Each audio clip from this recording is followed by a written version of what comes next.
Well, good evening, ladies and gentlemen. This is John here once again from HC3. I'm joined here today with my colleague, Dr. David Krause, and we're jumping into, well, actually, let me rephrase that. We're not jumping into anything. There's been some news that's been released recently, which concerns the reporting of pathogens and the CDC being restricted on this flow of information. And so we thought it would be great to jump on, discuss this, and what could be the ramifications of this. David, how are you doing, my friend?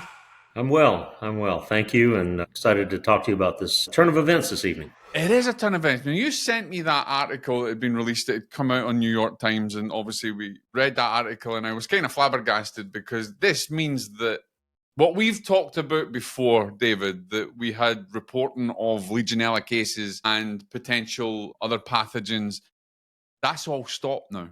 It can't be reported at the moment. Well, it can be reported, but I don't think it's going to come back out of the organization. So the pause in communications memorandum that was issued on the 21st of January, just the day after the new administration was sworn in, that is not unusual in and of itself. When I've worked with previous government jobs, new administrations, whether it's presidents or governors, have taken those steps. Unfortunately, there's been a trend, at least within Florida and other states and here, where it's the beginning, not a short pause. And so essentially the memorandum basically says that HHS employees, of which that includes not just the Centers for Disease Control and Prevention, but also NIOSH, for occupational health and safety. Yeah.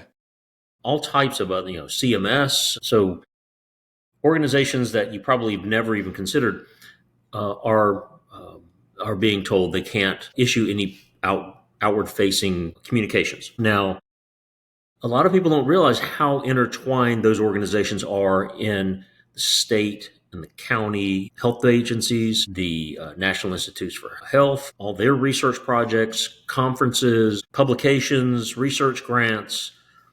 Wow. And most of these entities actually require, the contracts or the grants that you may receive require you to report information periodically to the granting agency, say it's the CDC, and then to receive back comments and feedback. Well, if you don't get that feedback, then everything stops and comes to a halt. And I guess if you don't get the feedback, David, you can't take proactive or even reactive action because you don't have the data. You don't have the data. You don't have authorization to move forward or publish the data. So it's not just going to affect publication of information coming right out of federal agencies, but also from state and universities that may be in partnerships with these organizations.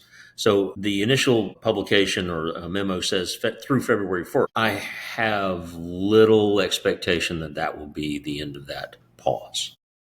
We were talking beforehand. You think this is it's probably going to go up to February, but just before that, there'll be an extension. It's going to be extended.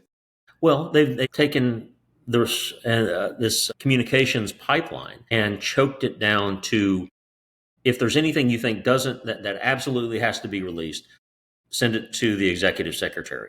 So this one guy is now responsible for giving the thumbs up or thumbs down to communications for organizations that exceed 80,000 people. I mean, that is an inordinate amount of information that has to come through one person. Yeah, it's not going to happen. It's a black hole. I was going to say, so what? See, here's the thing, though. What is the fallout from this? Because I guess now that because we don't have the reporting, we could possibly have people who contract Legionella in healthcare facilities or any other facilities, and we don't report it. And then also there could be Pseudomonas or anything else, the NTMs, and there's a potential people could die from it, and yet we don't report it, so we get no data. We can't take any action. What's the fallout? Well, outbreaks are really tough. It's kind of like a government shutdown, and I've seen outbreaks occur during a government shutdown. Yeah. And it doesn't end well. But what we can probably see, we'll probably still see some like state health agencies where they have that reporting system fairly well ingrained within their state organization. where they may still recognize and initiate investigations of outbreaks for a healthcare facility where, people are not highly transient. But where you're dealing with travel associated cases, where, say, a person lives in Arkansas and they travel to California, they contract the disease at, say, some hotel or someplace they were at in California. Then they go back and then they're diagnosed in Arkansas. So what happens then is normally the Arkansas, the diagnosis in Arkansas would get sent to the Arkansas health department at the local county level and then to the state. Then that gets sent to the CDC, who then provides that information or uploads it to a database where people in California may start seeing a trend or the pattern. And where you have those cross-state or even worse, international travelers, those may get missed. And we may have an underreporting for a while in those situations. Then, of course, any states where there's not a robust epidemiological network and system of reporting, the CDC certainly may not be involved in those as well. So we'll see how it all turns out, but we won't know the underreporting impacts of this until we look back to it in hindsight. We talked before, and we were talking about there's going to be a massive bottleneck, right? And this bottleneck that builds up because obviously it's coming through, as you say, it's a black hole. It's literally coming through one person. But how does this affect us in say industrial hygiene and with this? Because there's a massive bottleneck here. It's going to build up. There's no reporting. There's nothing coming out, and then all of a sudden, maybe something happens. Maybe this reporting starts to come in and it's like, wait a minute, have we been behind the ball? Have we missed it? What does this mean for industrial hygienists and exposure in workplace health and safety? Any of the research or health hazard evaluations that may be going on under NIOSH or any of those federal agencies that reach out and work with the state and local agencies or do investigations, those are just essentially going to be brought to a halt. Any reports that are, pending, data confirmation, things like that. In my experience, when I was previously a state employee for the state of Florida, and we had the same type of edict to come through, what happened was there was a very similar type of memo that said, everything is stopped, everything is canceled, don't go to conferences, don't give sessions, keynote speakers, any of that, cancel. Have it, send it to the executive office for review. There's no name of the person who's going to review it. It's unlikely that person will be there in time for the review to occur. If it's even less likely that the person who's going to review it, if they do review it, understands the material. So if they're not steeped within that field of research, typically that involves back and forth communications and takes time to explain the nuances and the details of the data. So, in effect, we should anticipate a lot of this information to just fall off and sit there for months or longer. Wow. Should organizations such as healthcare facilities, leisure facilities, should they be concerned about this? Well, what could happen, though, many of them will see it as a respite, saying, well, if nobody declares an outbreak, then we're all good. But the unfortunate thing is outbreaks that remain unattended and sources that remain unattended tend to infect more and more people, which increases the chances of people becoming severely ill in the ICU and fatalities. Because in like Legionella, it's if they don't catch it early and there's no proactive approach to it, there's the chance that the Legionella is going to be colonizing in the system they don't even know is there. Right. And that colonization leads to, an unabated exposure to the patients, the residents, the visitors, and the workers, and therefore an increased number of people who may become ill. And the more people who become ill, the more people who will statistically become dead. So it's the numbers being there. That's the way you got to look at that. I mean, that's what it is. It's going to create deaths. So would you consider then, it seems to me that with this announcement that's been made, organizations should be like, oh, wait a minute, this could affect us in a dramatic way. And should they be more proactive and say, you know what, we should carry on with our testing, or we should what we're doing, or even begin it, because it seems to me that, they don't want to get caught, for want of a better expression, they don't want to get caught with their pants down. Well, broadly, water management plans and proactive steps, while they are recommended by public health officials, the CDC, ASHRAE, Mm-hmm. even AIHA, Industrial Hygiene Association, they're still fairly rare.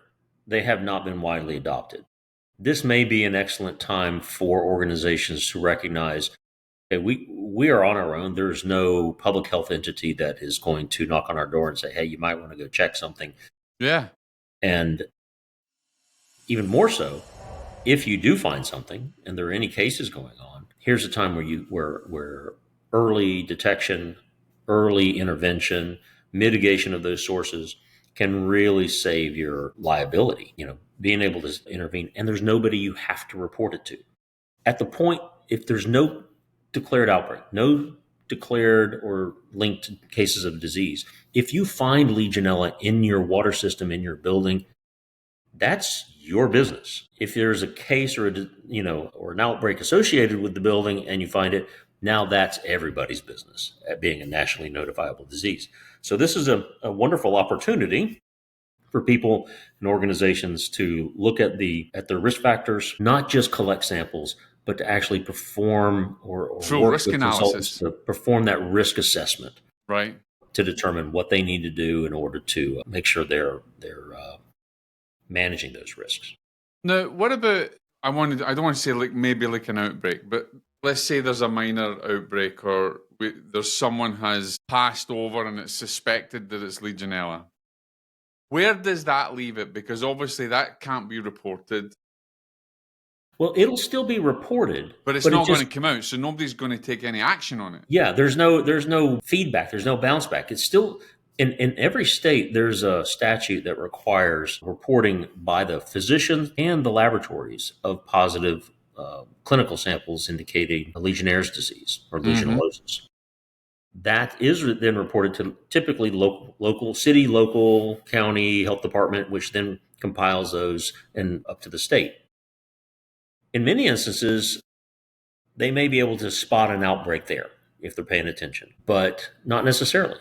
It depends on them basically connecting the dots. So yeah, it may be reported, but if that connecting of the dots requires people who are seeing it from a higher level to be able to see a pattern, I'm not sure. It's not clear whether that will now be whether that will fall under this memo. It certainly will require more authorization, approval, and getting it in front of the executive director or the executive secretary, One person, that one guy. guy. I can And, imagine him going into his office on a Monday and he's got like 8,000 documents to go through. It's like, I'd love to be a fly in the wall then, I'll tell you. well, unfortunately, it's going to be, instead of the normal 200 to 300 emails he gets a day, It's it's probably going to be I can 20,000. imagine. Yeah. It seems to me as well, though, David, that there has to be an issue at state level because obviously with different states that we have. There's going to be some amount of confusion because everybody's got their own agenda, everybody's got their own rules, and the one state don't operate the same as the other state. Well, interestingly, with Legionnaire's disease, there has been an attempt to harmonize the processes since there's a reporting system up through the CDC, and the CDC actually pays for epidemic intelligence service officers, public health officers to work at and sit at state health departments and county health departments throughout the country. So, like in Florida, I think the vast majority, well over 70 to 80% of the employees who worked at the state health office, their salaries were actually paid for by federal grants. Right. Okay. And very few were actually paid for by the state legislature of Florida. So now you've got a greater fallout coming even from that. Yes. We've also seen halting, based upon this memo, of research conferences. So where researchers are coming together, and some were actually in the process of, in the middle of the conference. So they can't share their data. They can't. They're Like, told to go you home. can Go home. literally. So you're asked to come as a speaker. You're asked to come and speak because you get asked to speak loads of times all over. Legionella has been one of the main experts in the field. You're restricted because The research that you've been doing recently that we know about has shown some phenomenal data, and we've spoke about that in some of our other discussions. But now you cannot go up and stand on that stage and actually educate and talk about it because you're restricted. I'm not personally restricted. I can say what I want because I don't work for the federal agency. But if the conference that I'm at Is is federal. canceled, Yeah, okay, right. then I get you. There's no venue, there's no platform, there's no dais to speak from. We'll see how this plays out over the next few months. Having gone through this at the state level, typically things don't move that fast. No. It's easy to stop the machine. To get it rolling again is likely to take many months, if not longer. For the state of Florida, from my experience there, it never fully recovered. Communications were, from that point, limited, diminished, prohibited. And essentially, if it was important enough to speak about, it was spoken about by the governor or his executive staff. Communications, even between agencies, was stopped. So I couldn't pick up the phone and call Department of Environmental Protection, Department of Agriculture. Everything was just stopped until some nebulous date, and it was never really fully re-engaged. So when it starts again and they start to allow this information to come out, do you think it's going to we could see a dramatic impact in perhaps the data that's coming through, an increase, maybe? I don't know. I think it's unpredictable because, first of all, the data that was coming through to begin with wasn't very efficient. No, I mean, that's one thing that you've maintained for a long time. I mean, just from the articles that we've released, from the discussions that we've had, you've always said that. You've always been a proponent of that stance. Yeah. What we've had before was far from perfect, No. far from effective, but it was what we had.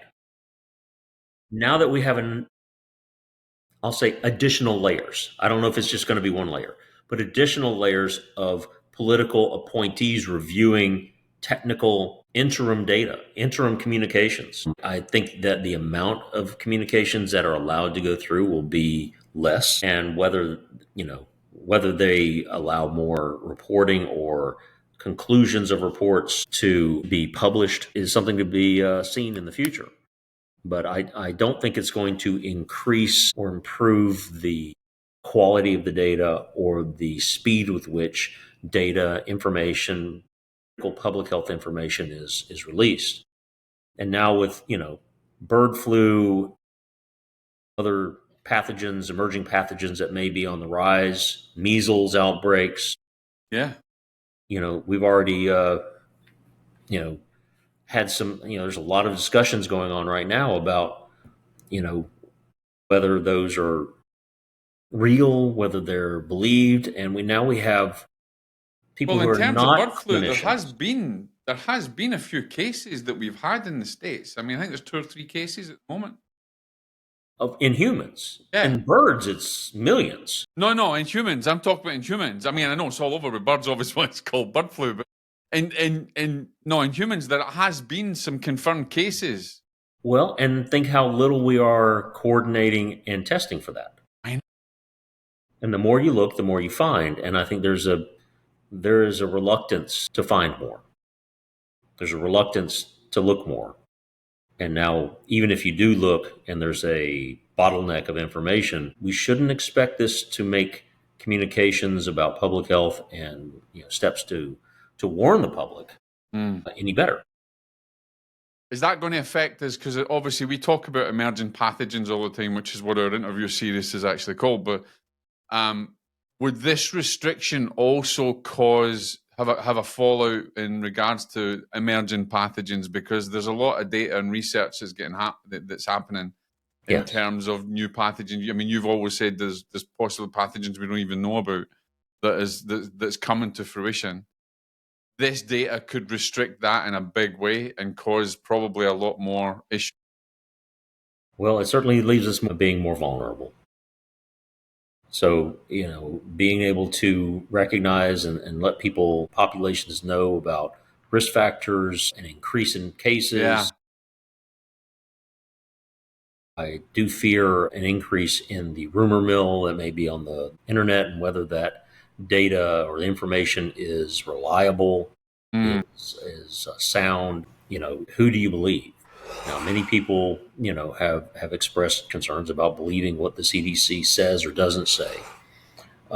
Their reputation has certainly gone through the ringer for quite a bit, but they are the public health agency that has the authority and the charge and the resources to actually detect and warn people about these things. Without it, we literally won't know until the hospitals are full, whether it's just locally or That is the nationally. concern, because at the end of the day, anything that happens, we normally go to the CDC website to find out what are the guidelines for whether the guidelines are old or even been modernized or should be changed. The fact is most people will go to the CDC to get the information because we see that as the source.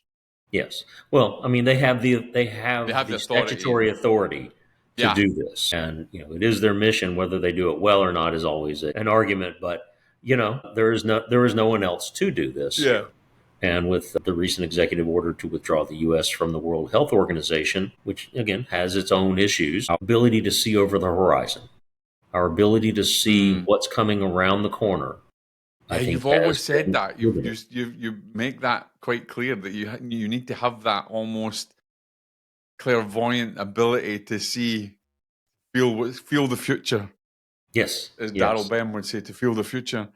So As let we would me. say, scouts out. That's it. No, get your scout set. Yeah, send the reconnaissance or get the recce team out.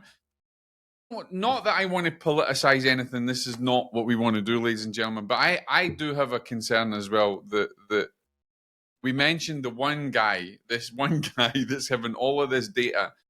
Surely there's is that the right guy? Surely there's a concern if they don't have the background, the history, or the skills to actually interpret or discern is the word I'm looking for. Discern this data. Surely that's a big threat as well. I mean, one guy, Always. Well, has he got the just right being background? overwhelmed. Exactly. Being able to even go through that much information and respond to those requests that are inevitable. But even if we move past that, and political appointees do take their positions within Yeah. the organization, Yeah. many of them rarely find a position where they are the expert. They're Okay, relying they're on there other to enact policy. data sets and other people that are the experts.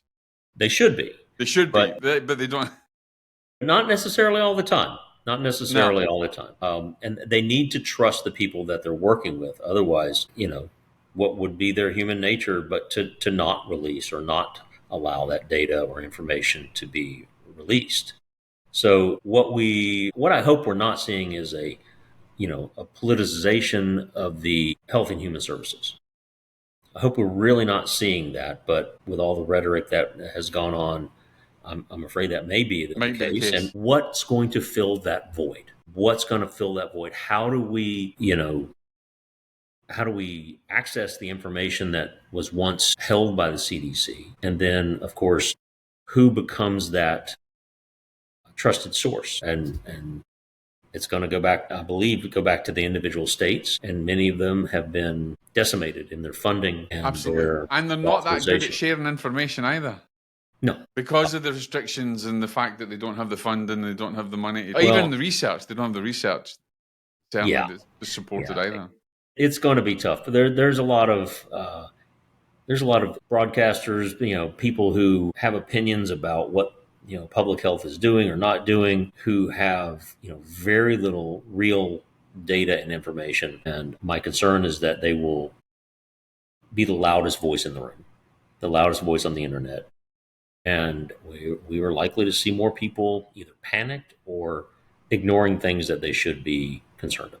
Yeah, and then obviously that has a dramatic effect on reality, and it may even cause the wrong decisions to be made, which may in turn affect the death toll rising, or even the cases coming in. Yeah, exactly. David, before we finish, what message would you leave now then, to bearing in mind what's the possibilities of what's coming up and what's coming through? What would you urge healthcare facilities and companies, organizations out there to look at now and to move forward with?